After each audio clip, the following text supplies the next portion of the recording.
Expected to hold a town hall in just about an hour and a half. NBC's Ron Allen is live there with the details. Ron, good to see you. How are you, Carlos?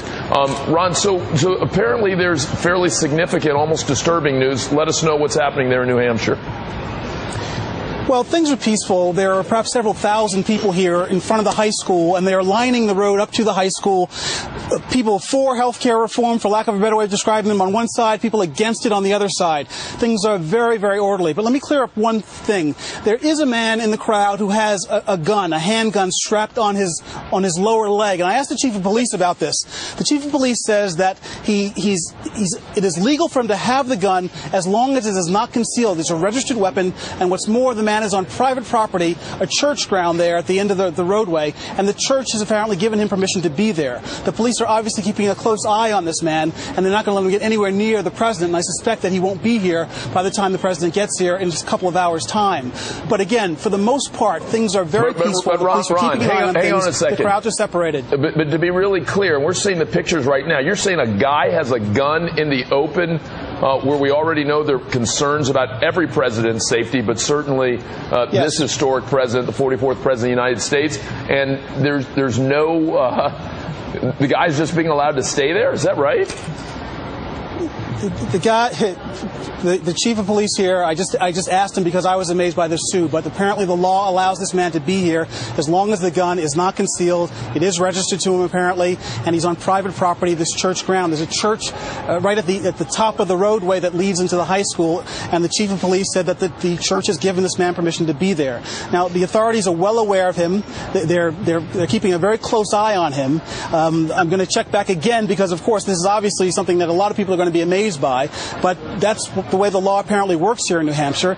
I will bet you a lot of money, though, that by the time the president gets anywhere near the state of New Hampshire, that this man and this gun will be nowhere near this high school. I cannot imagine that there aren't enough lawyers in New Hampshire that can't file some kind of emergency injunction, but I'll leave that to the lawyers on the ground. Ron Allen in Portsmouth, New Hampshire, thank you. We certainly will be returning to talk to you as we get closer to the president's town hall. The president will be speaking there in just about an hour. We saw the president boarding Air Force One just moments ago.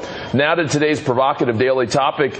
You know, it's August. The president's poll numbers are tumbling. He's about to be greeted in New Hampshire by hundreds of protesters and one guy with a gun. So looking ahead, what's it going to take for Obama to have a successful fall? We're going to take a look at 4 potential presidential tipping points. Ari Melber is a correspondent with The Nation, joins me right now. Ari, good to see you. Good to see you. Ari, I can't even get to your tipping points until we talk for a moment about this guy with a gun in New Hampshire. We saw pictures of him, so this isn't some, mystical thing. What do you make of that? I think it's really odd. I mean, when I traveled on then Senator Obama's campaign plane, there were tremendous clearinghouse services. I mean, we would go in hours before and everything would be sniffed by dogs, and they had tremendous authority, as best I could tell, being there, that the Secret Service working with local authorities to sweep, to clear, to remove people. Forget holding a gun. The service would work with local authorities to tell people you're too close to the facility, the president's coming in several hours later. So this struck my ear as odd. I don't know whether the law in New Hampshire is somehow different. Gene Chesky, I'll tell you what I think. I was disturbed when I saw President Bush in Iraq and saw a guy have enough time to take one shoe and throw it in him and then a second shoe. And I said, I don't care where you stand politically. I don't want the President of the United States being in such a position that some guy has enough time to take 2 shoes and throw them at a point-blank range. You think about the split second that it would take to draw that weapon, and it's just incomprehensible. And when Ron Allen said, well, I'll bet you a lot of money that by the time the president gets here, that guy will be nowhere to be found, my question is, why can't we get rid of him now? And not only that, I've got to be concerned, and I think everyone's got to be concerned. I mean, yesterday I had my daily editorial with C-Note, and I said that I had some concern about language. I love that we're doing the town halls. I love that they're spirited. I love that people are voicing strong opinions, but I thought that in some cases we were crossing the line, and my concern was that words could turn into actions, and those actions in some cases could be violent.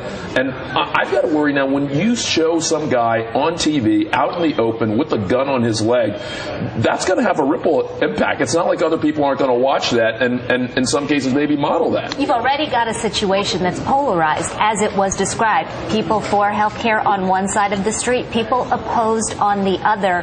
It would take very little to tip that situation into a dangerous one. I think it's difficult. Ari Melber, we've got to turn to the tipping points that we were talking about.